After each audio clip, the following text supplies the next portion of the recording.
My name is Will Janssen. Welcome to our new webinar with a lot of changes in the context, but the same great exchange of ideas. In August, Signicat acquired Inverit, adding ReadID to its already broad portfolio of identity services. And this is what we'll be talking about, how the portfolio of identity services can help in any stage of the identity lifecycle. Please note that we'll record this webinar and that the recording will be shared after the session, so feel free to share it also with friends and colleagues. The world of identity is facing big changes, especially in Europe. The European identity wallets are making substantial progress, but still have a lot of uncertainties, and we get a lot of questions from our customers on that. Signicat has been involved in 2 of the first round large-scale pilots, and we're also involved in both new large-scale pilots, Aptitude and Rebuild. This means that we'll be very actively involved in the evolution of the wallets and also can guide where it will move to. So if you have any questions on that development or would like us to tell you more about it, feel free to reach out and have us explain how we view the world of European identity wallets. So let's get started.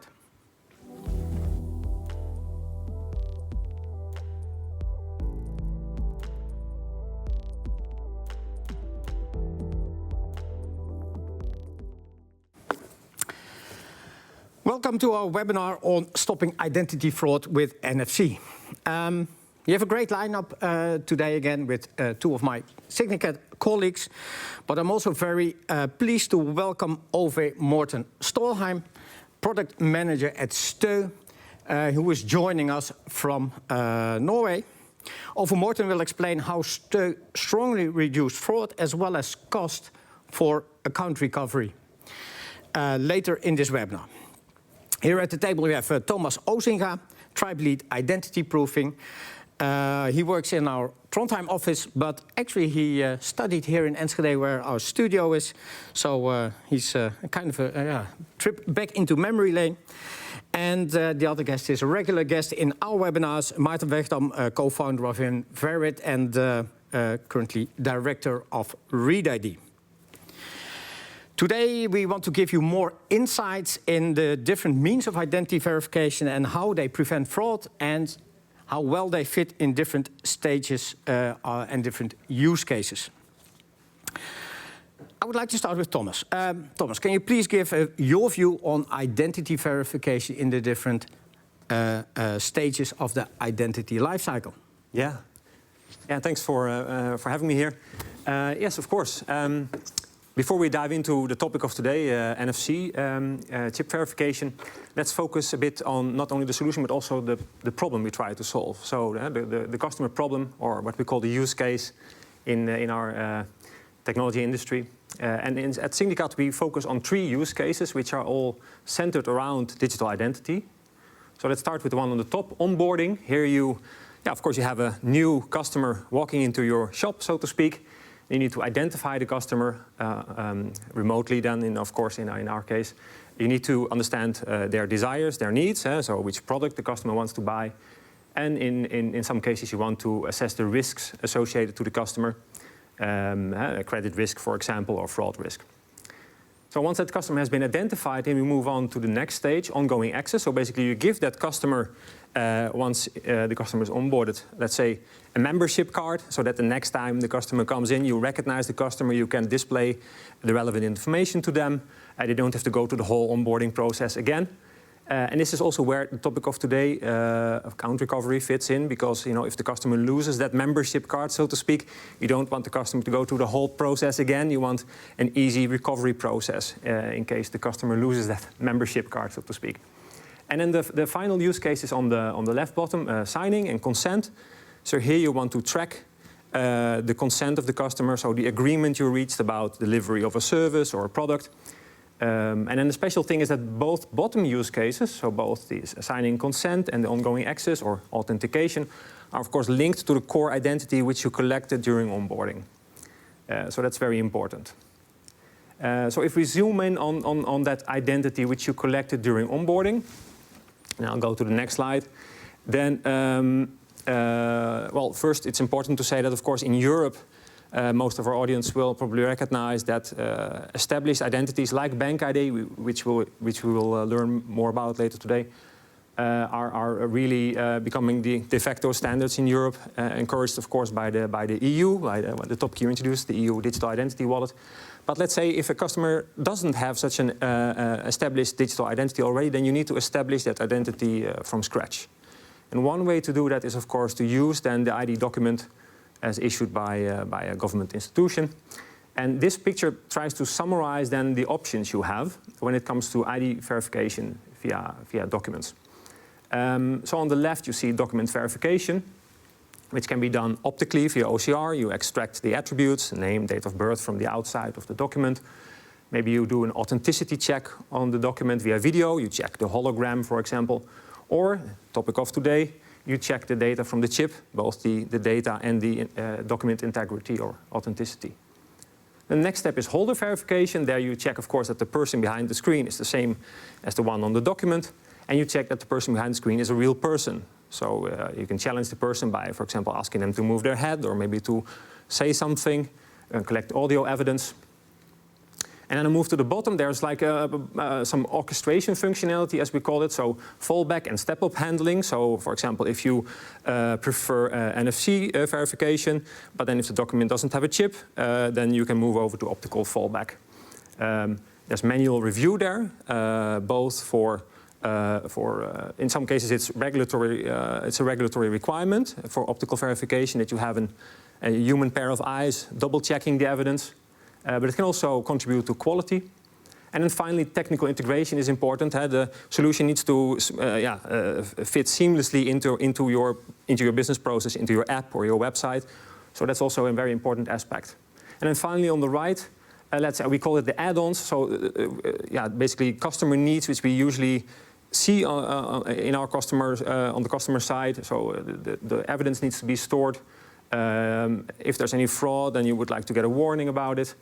And you can enrich the core identity information with other data, like an address verification from a third-party data source.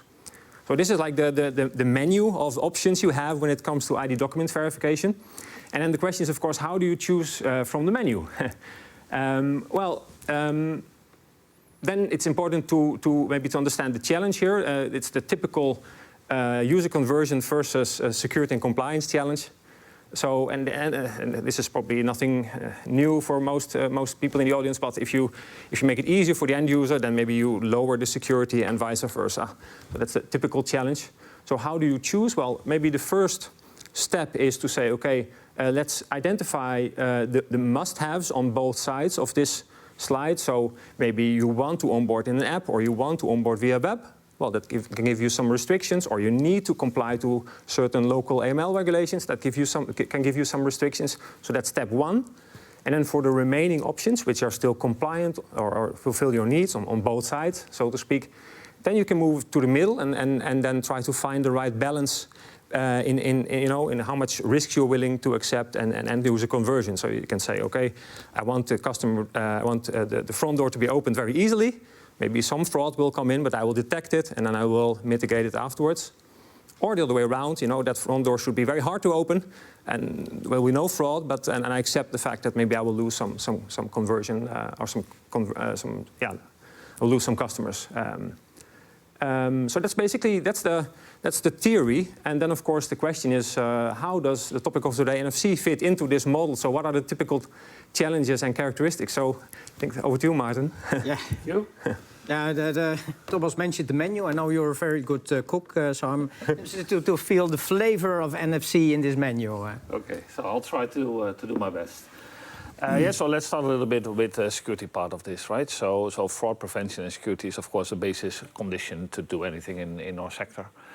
And what we see is an increasing concern about deepfakes, right? That can be a face, but it can also be a document, right? So you can buy or fake documents very easily, as you see on this slide, right? So you can buy this for, let's say, tens of euros. You can buy a document which will pass most remote optical checks, if not all. And that's a big concern, and that's where ReadID comes in. Yeah, so NFC-based identity verification, yeah, what we believe or is increasingly, I think, accepted as the gold standard for remote identity document verification. Most people know this, but I'll quickly summarize, right? So a passport, an ID card, a residence permit, they in most cases have a contactless NFC chip which you can read out with your mobile phone. It contains document details, personal data, and it has a high resolution face image, which can of course be used for the holder verification that Thomas mentioned. So what are the good things about doing this? Yeah, it's cryptographically signed, right? So there is no way, yeah, so our slogan is you cannot defake a chip. Yeah, so it's unambiguously signed information, it cannot be altered, it's very clear who's the issuing thing. So all those things that trouble us in authenticity of remote documents, that's basically no concern when you use NFC. You can do cloning detection, so you know it's the original document is present in that session. It's not a copy or a clone of a document, which for OCR systems is basically impossible to do. Yeah, so it's a fully automated process. So that means cost benefits, but that also means scalability benefits. If suddenly there's a lots of users coming in, yeah, you just spin up an extra machine in the back end rather than having to hire, for example, 100 agents overnight, which is, of course, not a feasible task. It's 100% accurate data. There are no OCR mistakes because it's all from the chip. And it has a higher conversion, yeah, reported up to 96% by customers of ours. So that balance that Thomas said about, security and, conversion, it may not apply, right? Having said this, right, so this is a pitch for NFC, yeah, how do you do that, right? How do you get that higher conversion, right? So how do we do this as Signicat with ReadID? So we have a best-in-class customer journey, right? And there are several, again, 5 aspects. I have 5 fingers, so I put everything with 5. Yeah, step-by-step guidance, right? So we guide the user through the steps. Yeah, if you've done this once, it gets easier, but of course people don't do this on a regular basis, right? So you have to teach them and tell them what to do. And then a crucial part of this is the second bullet, is dynamic animations with instructions. With dynamic, we don't mean that the animations move, we mean that the animations are adapted to the specific phone that the user is using and the specific identity document, right? Especially the antenna in a passport can be in different places, but also the antenna in the phone. And the most difficult part of the customer journey is to properly hold the two together. So we do that based on a proprietary database that kind of knows this for all documents in the world. So then we implemented faster and more robust NFC reading. So there are things that go wrong on a technical level or can be optimized on a technical level that we put in our software, right, and also patented. Right? An example is faster reading of the chip. That's seems like a good idea, but in some cases, for some documents and some phones, that will fail. So we again have an algorithm and knowledge, proprietary databases that know for this phone document combination, this is the best way to do it. But also if there's what is called technically a tag loss, or someone kind of removes the document or it breaks the NFC connection, how to resume that connection. Right, all of these kind of, dynamic animations gave us like 12% conversion improvement. And also the other two is like several percent of conversion improvements. And accessibility, right, so we are compliant to the regulations, the WCAG, 2.1 AA, and now we're working on 2.2, which is a slightly newer version of this. And last but not least, what's very important for customers is it's customizable. So we kind of, we present that to the user, but the customers want this in the same style and that the rest of the app is. So it's a fully customizable experience, leading to above 90 and best of class is 96% conversion. I'm not aware of any optical or video solution that is able to reach this. Okay, then also let's be a little bit honest. So it's not an NFC first. It's an NFC. If it's not an NFC only, it's an NFC first story, right? So there are reasons when you cannot use the chip, or you cannot only use the chip. Yeah. Here I mentioned 3. The 3 main reasons that we see from customers to not only use ReadID. Yeah, so if there's country or sector-specific compliance requirements for video. We see this in Spain, we see this in Germany. Yeah, but there's legislation and that might change. And we had another webinar on compliance, so I'm not going to repeat all of that. But you might have a situation where you need some video evidence, part of the Signicat product offering. Yeah, and then ReadID is not enough, or may not even be a solution at all. Then if you want to use ReadID / NFC, you need a native app.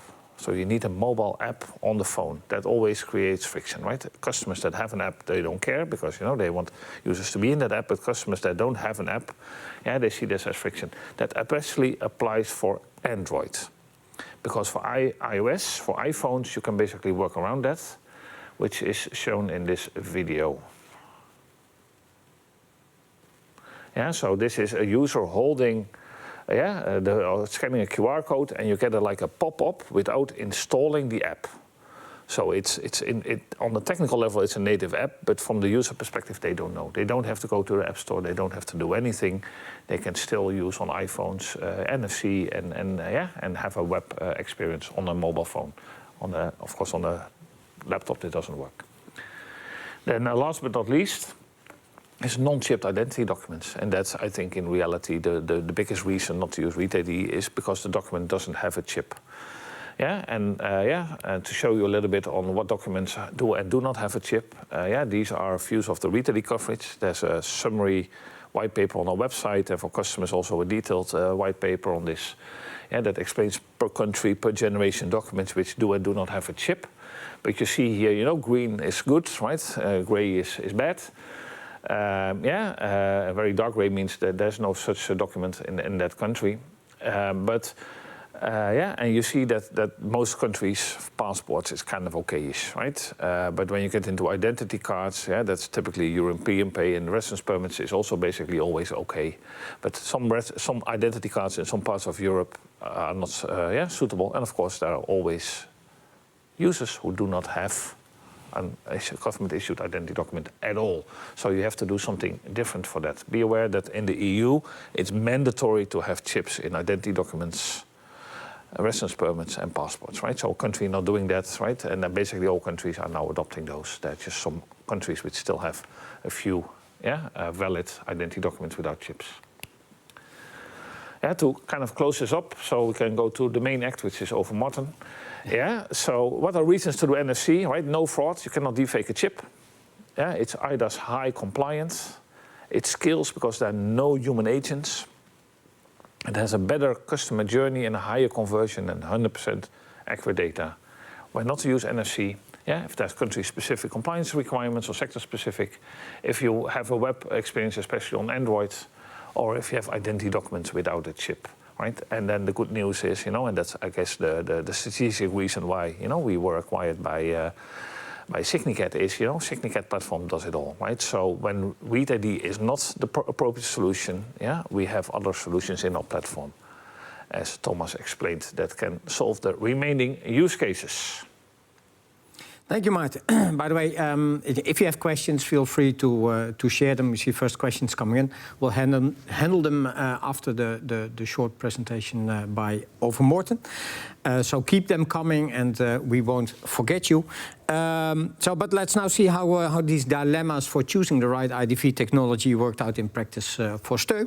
Stø handles bank ID in Norway, which is basically the identity means that every Norwegian person has. So Morten, please tell us all about it.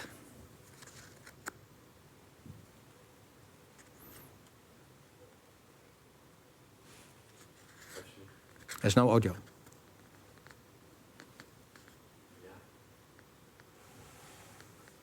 There we go. Sorry, it was the traditional unmute problem. Go ahead. Yeah. Yes, my name is Morten, and I appreciate being here. Thank you for inviting me. So I represent Stø, and Stø is the company that runs the infrastructure and the services for BankID in Norway. BankID is a business area for us, along with other solutions in ID, but BankID It's not the state-issued ID, but it's de facto a national identity scheme because of the prevalence of the identity scheme in all public services and a lot of private services as well. We cover approximately 16,000 services in Norway, which you can authenticate to with BankID. Can you go to the next slide? And next. And next again. Thank you. There we go. So BankID is a federated identity scheme. We have 4.6 million users. In average, every user uses it approximately 200 times a year. So that leaves out a lot of authentications and a lot of trust left in our hands. The business domain of identity in BankID covers authentication, signing, identity check that we were going into now, and ID card, which is a over-the-counter physical identification on a digital device. When it comes to BankID, BankID is you can move to the next slide, please. We have, as I said, 4.6 million users. BankID is issued by the banks. So there are 6 constellations of banks issuing BankID, and Stø is providing the infrastructure and the services for that. But it also means that the banks are the first line of contact for the customers when they issue a problem, for instance, have forgotten their password. So we saw that account recovery is a large amount of the bank's customer service cost every day. And that is only for the bank's cost, and not to mention also the customer's cost, sitting in line to wait for the bank to take the call, and all the time spent for that. So we saw an opportunity for cost saving here, along with the fact that we saw an increase of some fraud cases connected to account recovery situations.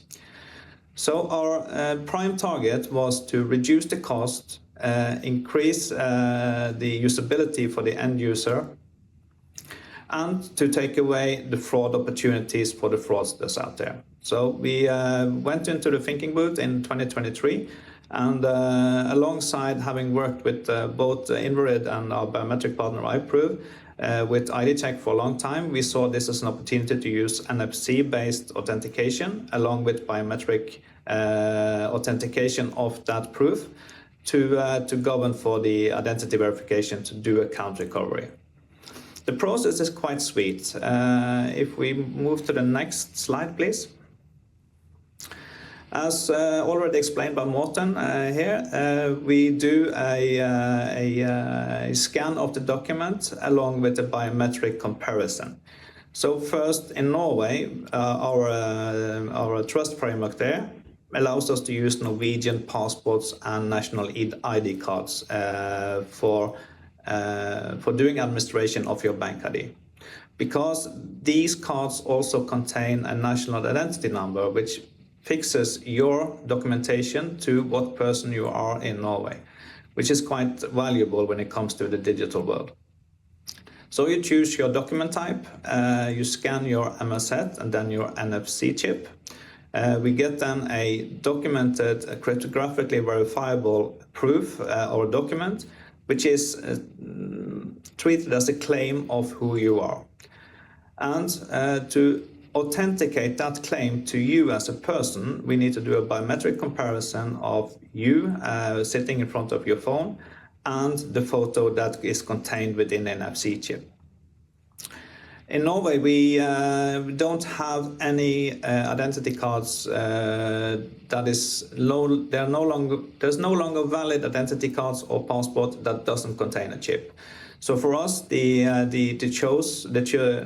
choice of doing NFC to prevent fraud, as Morten said, also it was quite logic to take. We see that this process has been used quite a lot now. We gradually introduced these account recovery mechanisms for the app activation. The BankID app works as your possession element or to do the authentication with BankID. So normally we have two authentication means. There's one possession element and one knowledge element, which is the password. What we see now with apps being used more as possession elements, where the lifespan of an app, typically how often you change your device, etc., is quite often. So during the last year, approximately, since the mid-2024, we have had 680,000 activations of the app with NFC identity verification. That accounts for approximately 60% of the total activations in September and 23. So that's the rate of adoption of this method. For the password resets, we look at close to 1 million password resets a year. The gradual introduction now has left us up with 400,000 password resets being done within the app. And 60% of all the passwords reset being done in September was with the NFC ID verification, and it's growing. Yeah, that's what we say. When it comes to the usability of the solutions, we have integrated the SDK from Invarid into our app. So the identity verification we're doing to bind the element is completely integrated in our app. So it's a fluent transition for the end user to use that methodology. And what we see is that we have a time to convert for the identity proofing, which is a median time of 1 minute and 45 seconds. And that accounts for everybody. If you look at what a majority is, they are lying around 1 minute. This is numbers from the last 30 days. We see from month to month an improvement in these conversion times. Having to do with also that the total public of Norway is being familiar with this kind of functionality. Something that the numbers from the customer centers also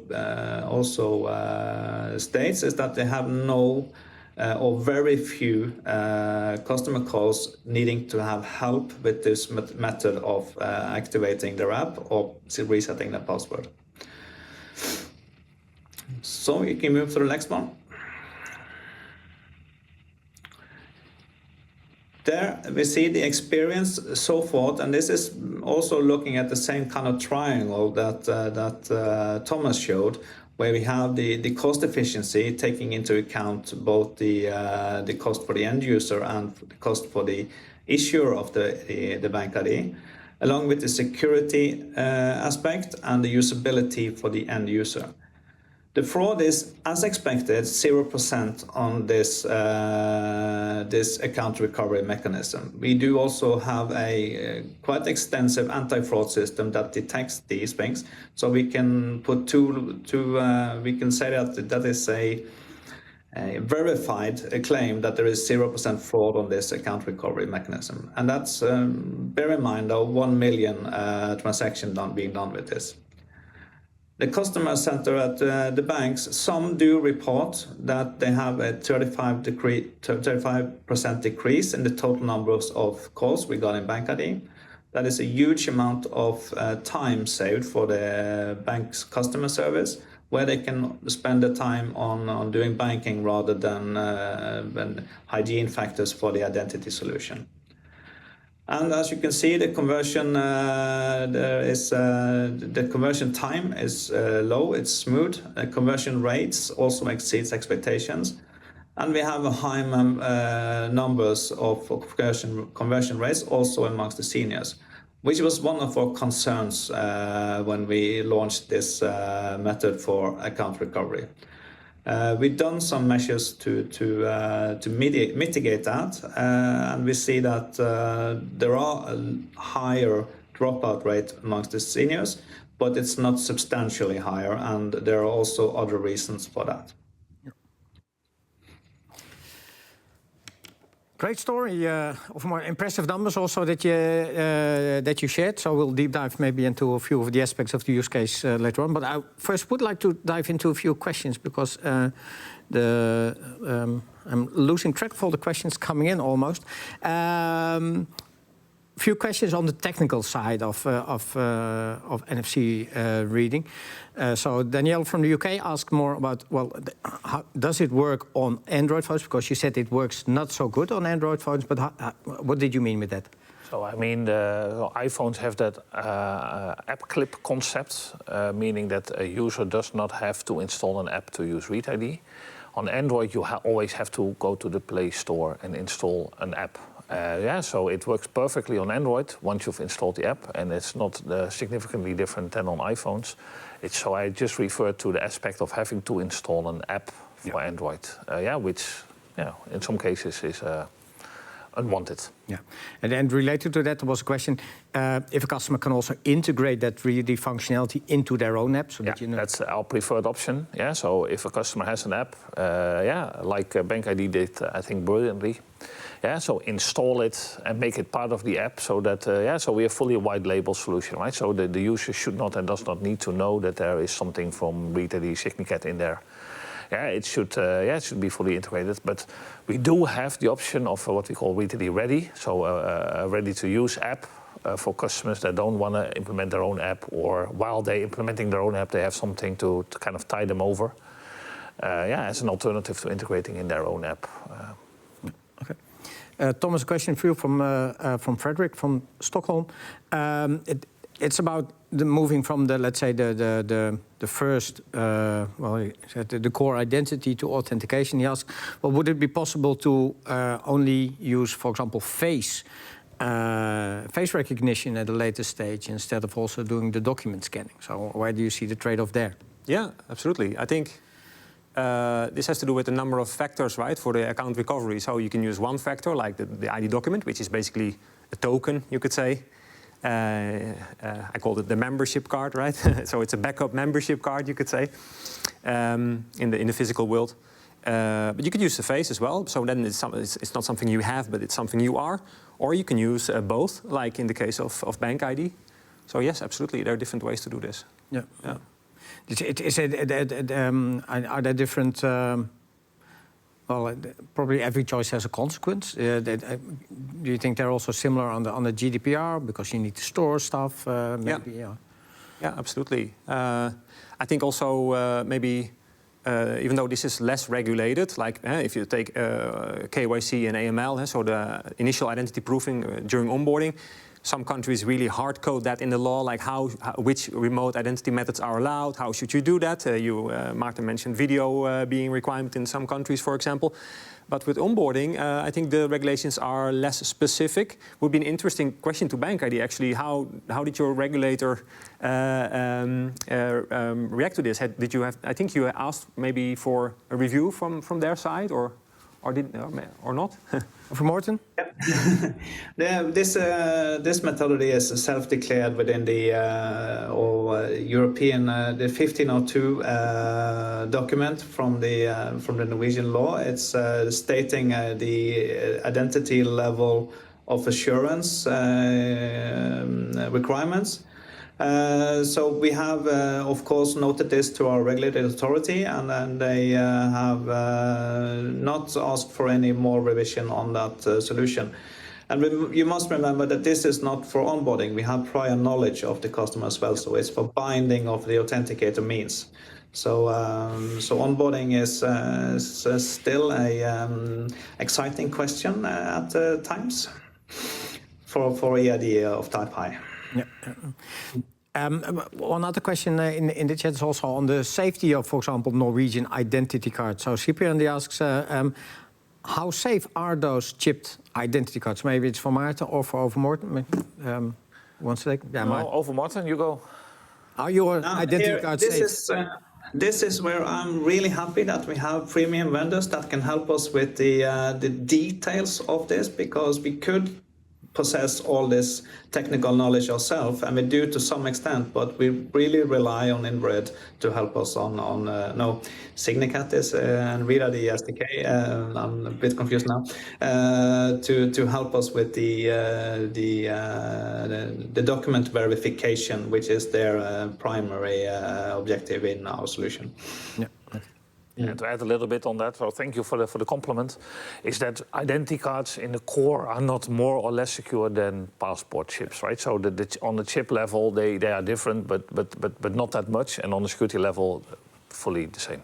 Yeah, so the form factor looks less impressive, but the security-wise... The chip is exactly the same. Talking about that chip, there's a question from Stefano. He says, how do you ensure that you verify the country's signing certificates, the CAs, for each state? And he also asked, did we use ICAO PKD, which is infrastructure from ICAO? Yeah, so this is a very good question, right? So in the end, we certify that it's issued by a certain country by looking at what we call the root certificate. And that's a little bit messy in the world, to be honest, right? So there is the ICAO PKD, which is one way from ICAO, which is a UN organization that handles this, to distribute that. On paper, we're not allowed to use that, right? And we actually also don't use it because that's meant for countries. So if you use it as a commercial situation, you get a little bit in the gray zone. Although I don't think, so we use different means. So we, for example, rely on the German list, the German master list, but we supplement that with others. So we have like our own internal organization that structurally monitors for what are trusted root certificates, to which means, which master lists are they distributed, and have a process to vet if the source is a little bit questionable, how to kind of round it off to yes or no to add it, right? So it's part of the service for us to kind of provide that. And we have some government customers actually that say we want to use our own list. That's also fine. But that would be a very uncommon question from someone from the financial sector, for example. Yeah. So that's certificate infrastructure as part of a solution is a key component in generating that trust. It's a key component of ReadID to provide that and not let customers worry about that too much. Yeah. Maybe one question also to you, over Morten, the number of users. You mentioned 680,000 activations, 1 million password resets, 60% done with NFC. And that means you touched most of the Norwegians have used this type of technology. What has been the experience of the user? And you touched a little bit also about elderly people that they were able to use it. Do you have facts on that? Yeah, we do monitor on age groups how the conversion rates are, and we can see that we are reaching the over the 90s with our youngest one, or with their age groups up until 65 at least. But then we do see some other dropouts as well, and that's particularly also if you see that between 10 and 50% of the Norwegian population does not at any time have a valid identity paper. We also see that the document invalid due to expire date and so on, policy in air, and I'm really concerned about the process completion rate. So even though the NFC read is okay and everything is good, we get result back, we cannot allow this document because of the issue, now the expiry date and so on. So what we do see is that we have typically a client dropout of between 5 and 10%. We cannot always find that reason. Is it because dinner is ready, the kids are screaming and are hungry?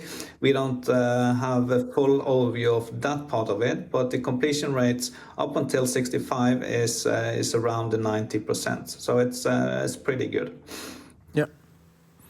So the numbers are a little bit different, but for all age groups, the results are quite are positive. Yeah. Yeah. Yeah, we saw similar experience also with a different customer that uses ReadID for proof of life, for people that have a pension and once in a while do need to prove that they're still entitled to a pension, basically that they're still alive. Also that worked very nicely, of course, and it's very much in their interest that they get that proof and get their pensions every month. Maybe, Thomas, you talked about regulation a little bit as well. Regulation is changing here. In July of this year, the EU has eliminated restrictions, for example, on that Germany and France put on reading chips and identity cards. That was really great for the acceptance also of this technology. Yeah. And now we're moving from the AML directive into the AML regulation that's directly imposed into different member states. Does that have an influence on the choices and that balancing act that you discussed earlier? Yeah, absolutely. Yeah, so what you see is that slowly but steadily these regulations are getting more harmonized in Europe. And that means also that the allowed remote identification methods are being harmonized. So in 2027, when the new AMLR, the regulation will be applicable, there are a few options already in the regulation itself. Today you can read them. One of them, for example, is QES, Qualified Electronic Signature, which will then be allowed in each EU member state, which is of course great for our customers because you have one solution which is valid in all EU member states. So yeah, absolutely, there's a lot of stuff going on. This is just one area of regulation. There are other areas as well where you see the same harmonization taking place. Yeah, so less diversity, more harmonization also helps in creating simpler solutions for our customers. Yeah. Maybe stepping a little bit outside of Europe, there was a question by Rob. He talks about password being replaced by FIDO passkeys. FIDO, of course, also a global standardization ongoing. So for Morten, how do you see document chip verification and passkeys working together? Do you have a view on that? Well, you need to issue those passkeys and you need to bind them to the correct person. And I see that this is also where a sufficient identity verification done by NFC plays a major role. And then especially when we talk to not syncable passkeys and so on, that's basically the fact for our BankID app. You cannot move that app from one phone device to another. So the friction coming to switch devices and also binding of passkeys is something that we need to consider to make processes as smooth as possible for the end user and for the issuer of these devices. So it's not a technology replacing the NFC side, but a nice complement to even make that customer journey easier for passkeys. Okay. Then one question still lingering around in the chat. One technology question, small one. There's a question by Adrian Florin from Romania. You showed in the demo of Morshot that you need to scan the visual inspection shot in MOZ to get access to the chip. Can you also use scan and PIN authentication for that with ReadID? Yeah, so CAN and PIN are two different beasts, but yeah, CAN, card access number, which is a 6-digit number that's typically printed on the card. Yes, some documents support it, some documents do not support it, but it's part of the ICAO standard and we fully support that. Most customers don't use it because it's a customer journey thing, so you kind of don't know if that generation of document or whatever document the user is having, whether it has a CAN, and then redirecting them to read out the CAN is a little bit bothersome. But for specific use cases where, for example, customer knows it's always that document and it has a CAN, that's a perfectly valid thing, and it works fully in ReadID, and it kind of makes sure that you don't have to scan the machine-readable zone with the camera. So it removes a little bit of an action for the user, replacing it with a 6-digit number. So PIN codes is a very different beast because that's a less standardized thing in the world. So we don't out of the box support that in ReadID.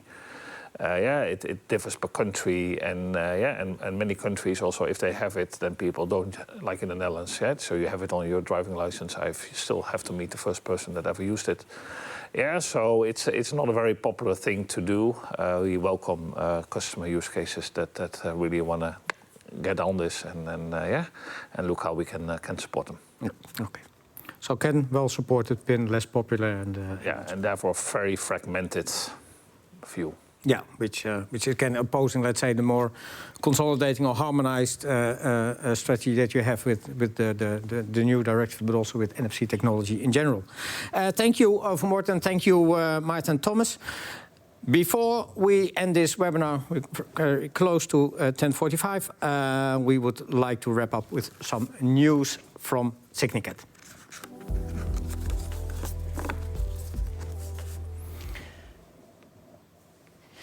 Signicat has won the Digital Innovation of the Year Award at the Global Data Automotive Europe Awards in 2025.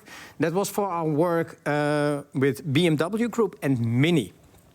By implementing a fully digital customer onboarding process, Signicat enabled Mini to replace the paper-based steps with a fast, secure and compliant solution across multiple markets. So it combines local IDs, EIDs, biometric checks and document verification, as well as signing contracts with qualified electronic signatures, all in a single digital flow. And yeah, that's a great illustration of the portfolio that Thomas sketched, and it's great that that has been recognized in Germany. Secondly, Signicat continues its streak of growth awards. We've been included for the second consecutive year in the Financial Times and Statista Europe's long-term growth champions list. Big title. So long-term growth, not one-offs, but long-term growth 2026. It ranks. The ranking highlights 300 European companies that have delivered sustainable growth over the last decade. And then getting back a little bit to Invert now as part of Signicat, it's again a so-called growth gazelle in the Netherlands, recognized by the Dutch Financial Times. It's already the 6th time that we won a FD Gazelle or Gazelle International Award, and we're really proud of that. This concludes our webinar. It's 10:46 already. Thank you, speakers. Thank you, audience, for joining us again. You'll get a link to the Stø case at the end of this broadcast, and we hope to see you again in the next session of the Signicat webinar series. So thank you for watching, and tot ziens.